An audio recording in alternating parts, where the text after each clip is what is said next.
ডোমজুড়ে রাঘবপুরে 7 বছরের এক মেয়েকে তুলে নিয়ে গিয়ে ধর্ষণের অভিযোগ এক শ্রমিকের বিরুদ্ধে। এরপরই উত্তেজিত জনতা 4টি গাড়ি ভাঙচুর করে এবং একটি গাড়ি জ্বালিয়ে দেয় বলে অভিযোগ। ওই এলাকায় পঞ্চায়েতের অধীনে রাস্তা তৈরি হচ্ছিল। আজ সন্ধ্যায় ঠিকাদারের অধীনে কাজ করা এক শ্রমিক একটি নির্মীয়মান বাড়ির 7 বছরের এক মেয়েকে তুলে নিয়ে গিয়ে ধর্ষণ করে বলে অভিযোগ। এরপরে উত্তেজিত জনতা 3টি ছোট ম্যাটাডোর ভ্যান এবং একটি বাইক ভাঙচুর চালায়।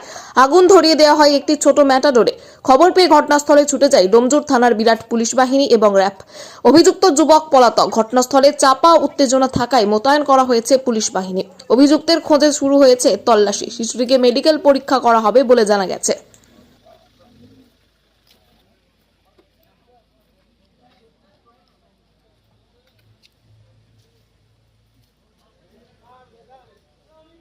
যে আপনারা তো এলাকায় এসে সব জানতে পেরেছেন। যেটা ঘটলো 8টার সময়, আমরা যেমন কাজে থাকি, কাজে ছিলাম, তো এদেরই বাড়ির একজন লোক গোপাল মণ্ডল বলে, ওরই কাকা হয়, যার তো দাদু কাকা হয়, দাদা হয়, ফোন করে আমাকে বলে এই ঘটনা। এসে আমি দূরে ছিলাম, আসার পর দেখি এখানে এরকম কাতারে কাতারে পাবলিক ভরে গেছে। তখন ওর বাড়িতে গেলাম আমরা। বাড়িতে যাওয়ার পর ওর মা এই ঘটনাটা বললো, বাচ্চাটাকে শ্লীলতাহানি করেছে, শ্লীলতাহানি নয়, রেপ করেছে, এবং বাচ্চারা খুব ব্যথা পাচ্ছিল। এবং ওর মা, যেটা লোকাল বাড়ির ফার্স্ট এড যেমন মা করে, বোলিং ফোলিং যেগুলো যা দেওয়া, তবুও বাচ্চারা আসে। তারপর আমরা এখানে এসে আমরা থানায় ফোন করলাম। লোক যখন এই ঘটনা হলো, থানাও আসতে একটু দেরি করেছে, মানে দেরি মানে অনেকটাই দেরি করেছে। থানাকে যখন ফোন করা হয়েছিল তারপর থেকে থানা আসতেও দেরি হয়েছে। পাবলিক এখানে অসন্তোষ, এবং যে কন্ট্রাক্টর এখানে কাজ করছিলেন, এখানকার এই লোকাল ক্লাব, এনাকে খুব হেল্পও করছিলেন, সাহায্য করছিলেন। এবং এই যে লেবারটা এই ঘটনাটা ঘটিয়েছে, সে এর আগেও কদিন মদ খেয়ে গাড়ি চালায়, এইসব করে। কন্ট্রাক্টরকে এবং এদের সর্দারকে জিজ্ঞাসা করলে আপনারা ধরলে মিডিয়ার মাধ্যমে জানতে পারবেন, বারবার বারণ করা সত্ত্বেও সেই লেবারটাকে আজকে এনেছে। সেই লেবারটা ওইখানে একটু আগে, এইখান থেকে আরো ধরুন আপনার 200 মিটার দূরে গাড়ি আজকে উল্টে ফেলেছে, গাড়ি আজকে উল্টেও ফেলেছে নেশার ঘরে। তারপর এখানে হাঁটতে হাঁটতে এসে মেয়েটাকে ওই ঘরে নিয়ে যায়।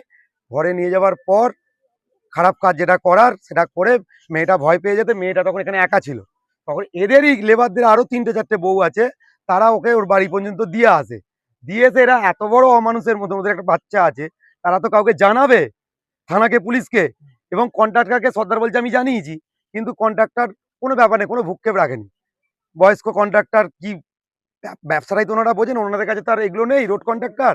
আর এটা ভারতবর্ষে এই যে প্রধানমন্ত্রী সহযোজনের রাস্তা হচ্ছিল, সেই লেবারটা স্কুলে ছিল, যেমন সরকারি স্কুলে থাকে, আমরা টাকা সাহায্য করেছিলাম। যখন এসে বলে এলাকার কাজ হচ্ছে, মানুষ তো সরকারি কাজকে সাপোর্টই করবো আমরা, সেই হিসেবে আমরা ক্লাব থেকে এখানে আমরা সবকিছু সাহায্য করেছি। করার পর আজকে দাদা এই ফল।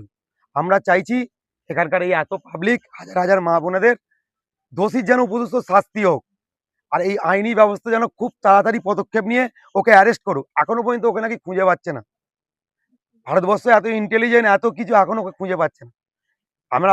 আমরা প্রশাসনের ওপর, বড়বাবু এসছেন, আমরা কথা বলেছি, বড়বাবু আশ্বাস দিয়েছেন, এবং দোষীকে উপযুক্ত শাস্তি এবং অ্যারেস্ট করবে।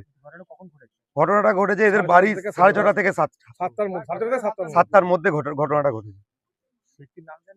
ব্যক্তির নাম কি, কি ঘড়ুই, যেটা কন্ট্রাক্টরের ছেলেটা, কন্ট্রাক্টর বলতে পারবেন নামটা। ওকে ধরে আপনারা একটু কন্ট্রাক্টরের প্রেসক্রিপ্টটা নিন, যিনি মেন। যে আমার নাম উৎপল ঘোষ।